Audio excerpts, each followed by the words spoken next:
ওই জিল্লু, মাল দে। কই আসুস তুই? মাল লইয়া তাড়াতাড়ি খেজুর বাগানে চইলাই। ওই জিল্লু, মাল দে।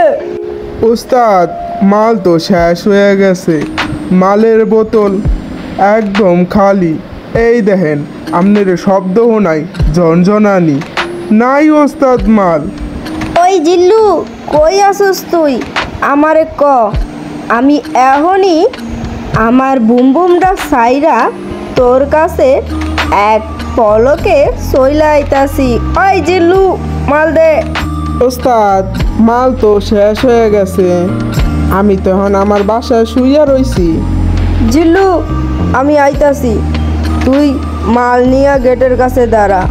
সে কি, এখন তো আমাদের শোয়ার সময়, আর তুমি তড়িঘড়ি করে কোথায় যাচ্ছ গো? শেয়াল আসছে গো শেয়াল, মাল তো শেষ হয়ে গেছে।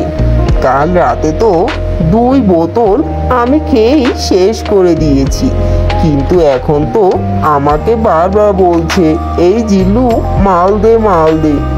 এখন আমি কি করব বলো? মাল তো সব খেয়ে শেষ করেছি। 2 দিন না যেতে তো আমি মালও দিতে পারবো না। সে কেমন কথা? সারাদিন পরে তোমাকে আমি একটু কাছে পাই, আর তুমি আসতে না আসতেই তোমার ডাক পড়ে গেছে। না, তোমাকে আমি কিছুতেই যেতে দেব না।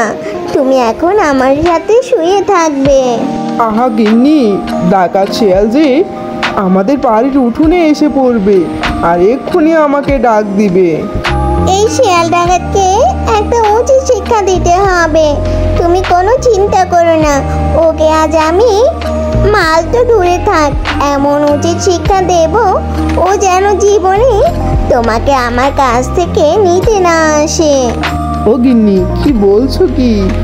ও মা, দেখি তো, তাহলে আমার গিন্নির মনে হয় সুবুদ্ধি খুলেছে।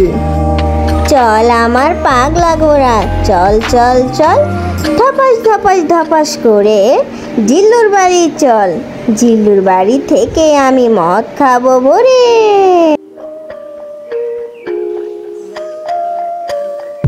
ওই জিল্লু, কই রে? বাড়ি থেকে কি তোকে কোলে করে নিয়ে আসতে হবে নাকি? জলদি বের হ, আর আমার মাল নিয়ে বের হবি। মাল তো শেষ হয়ে গেছে কাল রাইতেই। আমনে না কতবার ডাকলাম মাল নিয়ে যাইতে, গদিতে তো আর কোনো মালই নাই। আর আপনি আজ 2 দিন ধরে কোনো মালও পাইতেন না। কিরে জিল্লু, তোকে না বারবার করে কতবার বললুম তুই মালগুলো রেখে রাখিস? এখন আমি এই 2 দিন কি খাবো শুনি? তাদের দুজনের কথার মাঝেই বাঘ মামার বউ সে এসে জিজ্ঞাসা করে কি হয়েছে, বাইরে এত চিল্লাচিল্লি কিসের? তখন বাঘ বলে, আজ তো বাড়িতে কোনো মাল নেই, ডাকাতের সর্দার মাল নিতে এসেছে। এখন কি করব বলো, সবই তো শেষ হয়ে গেছে। তখন শিয়াল বলে, আরে না না, এটা কোনো ব্যাপারই না। তাহলে বাঘ মামা, আজ তোমার বউকে একদিনের জন্য আমাকে দিয়ে দাও, আমি সারা শহর তোমার বউকে ঘুরে বেড়াই, আর আমার নেশাটাও কেটে যাবে। তখন বাঘ মামার বউ তার পেছনে চড়ে বসলো। শিয়াল তো বেশ খুশি। শিয়াল বাঘ মামার বউকে নিয়ে সুন্দর করে গাড়ি চালিয়ে চলে গেল, আর ওইদিকে বাঘ মামা হাই হাই করতে লাগলো। বউয়ের ফাঁদে কিনা নিজেই ফেসে গেল।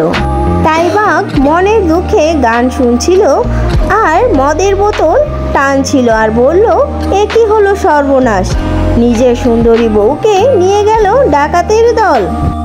বাঘের বউ একটু পরপরই শিয়ালের কাছে খেতে চায়। শিয়ালকে একদমই নাজেহাল করে ফেলেছিল, কিন্তু তাতে শিয়ালের কি? শিয়ালের তো বাঘের বউকে বড্ড ভালো লেগেছিল, তাই সে যখনই যেটা চায় সে সেটা আনতে তখনই চলে যায়। আর ওইদিকে বাঘের বউ শিয়ালকে রেখে বাঘের কাছে গিয়ে তার নিজের স্বামীর কাছে শুয়ে থাকে। বন্ধুরা, গল্পটি তোমাদের কেমন লাগলো?